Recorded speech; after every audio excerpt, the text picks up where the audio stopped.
Next है आपका question number 13। Question number 13 है a round table cover has 6 equal designs बन रही है यहाँ पे, ठीक है।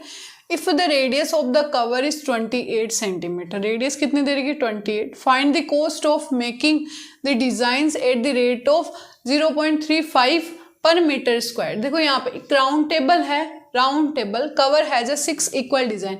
ये जो डिजाइन इक्वल आपको डायग्राम में दिखा रखी है, ये जो डिजाइन है वो किसकी फॉर्म में बन रही है, सेगमेंट की फॉर्म में बन रही है कि नहीं बन रही, बन रही है ना। तो हमें क्या चाहिए, अगर इसका सेगमेंट का निकालना हो, एरिया ऑफ सेगमेंट अगर हमें निकालना हो एक का, तो हम क्या करते हैं, हमेशा एक एरिया ऑफ सेक्टर निकालते हैं पहले, उसमें से माइनस क्या करेंगे, एरिया ऑफ ट्राइंगल को माइनस कर देंगे, यही करते हैं अपन। तो यहाँ पर इन्होंने क्या दे रखी है, रेडियस ऑफ द कवर कितना दे रखा है 28 सेंटीमीटर दे रखा है, एक एंगल नहीं देख रखा। तो हम यहाँ पर निकालेंगे एंगल ऑफ ईच सेक्टर। देखो टोटल एंगल कितना है 360, ओके। पार्ट्स कितने हैं यहाँ पे, ये 360 है टोटल, ये घूमेगा 360, 1 2 3 4 5 6 पार्ट है, 6 से डिवाइड करो तो 6 6 36 हो गया, 0 कितना आ रहा है 60 डिग्री बन रही है, कितना बन रहा है 60 डिग्री बन रहा है, ठीक है। तो एक तरह से इक्विलेटरल ट्राइंगल हो गया। तो हमें क्या निकालना है, एरिया निकालना है। तो एरिया ऑफ सेगमेंट क्या हो जाएगा, area of each sector minus area of triangle O A B, यानी अगर मैं इसको ए बोल दूं, इसको बी बोल दूं और ये मेरा ओ हो गया, ठीक है। तो एरिया ऑफ ईच सेक्टर का फॉर्मूला होता है आपका theta upon 360 into pi are square, ठीक है, minus area of triangle O A B. देखो पाई की वैल्यू हमें बोलनी नहीं की है, तो हम क्या रखेंगे, पाई की वैल्यू 22/7 ही रखेंगे, minus area of triangle O A B क्या होता है √3/4 ए स्क्वायर। देखो 60 डिग्री है, 28 इनके सामने का क्या बन जाएगा, इक्विलेटरल ट्राइंगल, एंगल क्या बन जाएंगे, सेम बन जाएंगे। तो ए स्क्वायर यहाँ पे वैल्यू रखो, थीटा की वैल्यू आपके पास 60/360 इंटू पाई की वैल्यू 22/7 इंटू आर की वैल्यू आपके पास क्या है 28 इंटू 28 माइनस √3 की वैल्यू आपको दे रखी है 1.7/4 इंटू ए की वैल्यू है आपके पास 28 इंटू 28, ओके। तो यहाँ पे 0 से 0 कट 6 6 36, ठीक है। 6 2 का गया इसमें 3 टाइम्स, यहाँ पे 2 का गया 11 टाइम्स, ओके। 7 3 यहाँ पे 7 4 28, ये बन रहा है। तो ये बन रहा है आपका 11 4 44 इंटू 28 अपॉन में 3, ये आ रहा है माइनस, यहाँ पे देखो 4 7 28 हो रहा है, ठीक है। यहाँ पे बन रहा है 1.7 इंटू 28 को 7 से मल्टीप्लाई करो, 8 7 कितना होता है 56 का 6 5 कैरी, 7 2 14, 14 में 5 ऐड करोगे तो 19, यही बनेगा। 14 में 5 ऐड करो तो 19, तो 196 बन रहा है यहाँ पे। तो इन सबको आप मल्टीप्लाई करके आंसर निकालना है अपन को। तो 28 को 44 से मल्टीप्लाई करो, तो 28 को किससे करोगे 44 से, 8 4 32 2 3 कैरी, ठीक है। 4 2 8 9 10 11 है ना, 2 1 1 सेम आ जाएगा, 2 3 2 1 1 2 3 2 अपॉन 3 आ रहा है, डिवाइड दे दो 3 से, तो कितने टाइम जाएगा 4 टाइम चला गया 12 में, ठीक है। फिर 3 में 1 टाइम चला गया, फिर 2 में जाएगा नहीं, पॉइंट आएगा यहाँ पे, रुको 1 मिनट। 28 को किससे करना, कुछ बचा थोड़ी है यहाँ पे, 28 को 11 को 4 से कर लिया और 28 ऐसा कैसा, 44 को जब 28 से मल्टीप्लाई करोगे, 8 4 32 3 कैरी, 4 2 8 9 10 11 आ गया, ये भी सेम है, 8 2 2 1 3 1 1 2 और 1। अब देना 3 से डिवाइड, तो देखो यहाँ पे 12 से जाएगा 4 टाइम, ओके। फिर 3 से जाएगा 1 टाइम्स, फिर 2 में जाएगा नहीं, पॉइंट लगाएंगे हम, 20 में जाएगा 6 टाइम्स, 41 आ रहा है, तो 20 में कितने टाइम जाएगा 6 टाइम्स चला गया यहाँ पे। उसके बाद 20 में 6 टाइम चला गया यहाँ पर, फिर 2 बच गया वापस से, तो 6 6 आ जाएगा, तो 41.66 आ रहा है, ठीक है। यही बन रहा है ना यहाँ पर। या फिर हम ऐसा कर सकते हैं, इसको छोड़ो, मल्टीप्लाई को छोड़ो, यहाँ पर हाँ ये तो करो यहाँ पर 1 1 2, तो 2 2 1 कितना हो गया 3 और 2 और 1, ऐसा कैसा रहने दो। इसके अंदर कॉमन ले लो दोनों के अंदर 3 को, तो ये बन रहा है 1 2 3 2 माइनस, ये 3 से मल्टीप्लाई हो जाएगा यहाँ पर, तो ये बन रहा है 1.7 इंटू 196 इंटू 3 अपॉन में ये 3, ऐसे बन रहा है। ठीक है, तो अब करो 196 को 1.7 और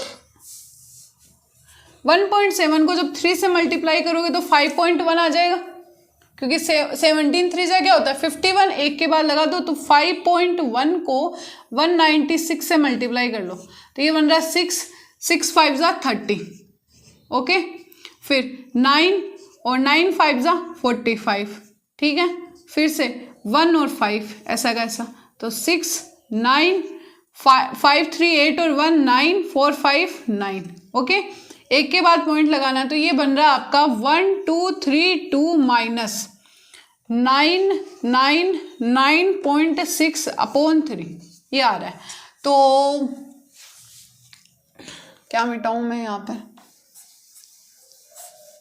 इस डायग्राम की जरूरत नहीं है, देखो ये याद रख लेना, ये कितने हैं 6 है, बस इतना याद रख लेना इसको।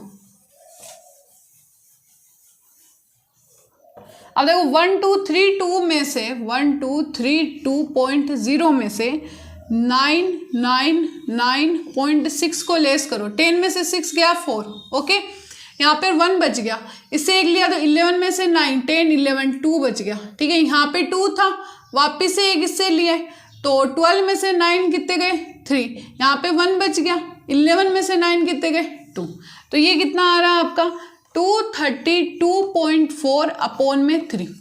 ठीक है, इतना हो गया। अब यहाँ पर मैं एक चीज और लिख दूं, एरिया ऑफ ईच सेगमेंट निकाला है, अब एरिया ऑफ 6 सेगमेंट कितना हो जाएगा, एरिया ऑफ 6 सेगमेंट कितना हो जाएगा 232.4 अपॉन में 3 इंटू 6, यही होगा, यही होगा। अब देखो 3 2 जा 6, ये हो गया, 2 से मल्टीप्लाई करो, 4 2 जा 8 पॉइंट, 2 2 जा 4, 3 2 जा 6, 2 2 जा 4, ये किस में आ रहा है सेंटीमीटर है, तो सेंटीमीटर स्क्वायर में आ रहा है। ये आपका क्या आ गया, आंसर आ गया 1। अब सेकंड क्या बोला, कॉस्ट निकालनी है eight the rate of 0.35 per metre square, तो कॉस्ट के लिए जो फॉर्मूला होगा इसको मिटा दो यहाँ पर।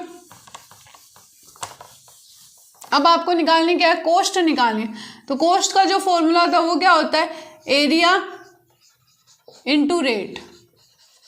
ठीक है, एरिया हमने निकाला है 6 सेगमेंट का, कितना आ रहा है 464.8 इंटू रेट कितनी दे रखी है 0.35, ये दे रखी है, इन दोनों को मल्टीप्लाई कर लो, 464.8 को 0.35 से मल्टीप्लाई कर लो।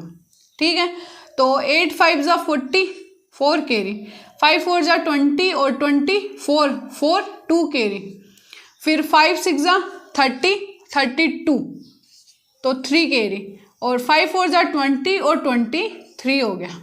ओके, फिर 8 3 जा 24 4 2 कैरी, 4 3 जा 12 और 2 कितने हो गए 14 4 1 कैरी, 6 3 जा 18 और 1 कितने हो गए 19 1 कैरी, 3 4 जा 12 और 1 कितने हो गए 13।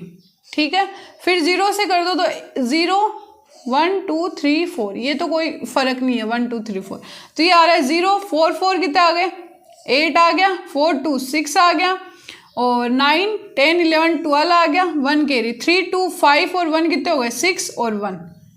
ठीक है, यही बन रहा है 1 1 2 3 1 2 3 के बाद पॉइंट लो, 162 आ रहा है कुछ, इसका कितना आएगा कॉस्ट 162.6, ये कितना बन रहा है 8 0, ये आ रही है इसकी कॉस्ट। ठीक है, तो दो आंसर निकालने थे अपन को, यहाँ पे एक तो एरिया निकालना था, एरिया निकाल लिया और कॉस्ट निकाल ली इसकी, तो इसी के साथ आपका क्वेश्चन नंबर 13 क्या होता है, नेक्स्ट आपका क्वेश्चन नंबर 14। क्वेश्चन नंबर 14 है, tick the correct answer in the following, area of a sector of angle दे रखा आपको P मानना है, और सर्किल विथ रेडियस R है, एरिया ऑफ सेक्टर। देखो एरिया ऑफ सेक्टर का फॉर्मूला क्या होता है आपका, एरिया ऑफ सेक्टर का फॉर्मूला होता है θ/360 इंटू पाई R स्क्वायर, है ना। ठीक है। अब इसके अंदर थीटा कितना दे रखा, पी दे रखा और 360 दे रखा इंटू पाई, आर की वैल्यू कैपिटल आर स्क्वायर दे रखी। अब ये कहीं पर भी आपके पास हो रहा है, देखो यहाँ पे आ रहा है 2 पाई आर कट, यहाँ पे आ रहा है पाई आर स्क्वायर, लेकिन यहाँ पर क्या आ रहा है 180 आ रहा है, तो ये भी कट। यहाँ पर आ रहा है वापस से 2 पाई आर, ये भी कट, ठीक है। यहाँ पर देखो P/720 into 2 pi are square आ रहा है, अगर मैं इसे 2 से इसको कट करूँ कितने टाइम जाएगा 3, और ये बन गया आपका 12, 6 और 0, तो मतलब ये ऐसे बन रहा है P/360 into pi are square, यही आ रहा है। इसका मतलब क्या, ऑप्शन डी क्या हो गया आपका, करेक्ट हो गया। इसी के साथ आपका क्वेश्चन नंबर 14 कंप्लीट होता है और ये एक्सरसाइज भी क्या होती है आपकी कंप्लीट होती है। आई होप आपको ये वीडियो अच्छा लगा हो, अगर अच्छा लगा हो तो इसको लाइक शेयर एंड सब्सक्राइब जरूर करना। Thank you.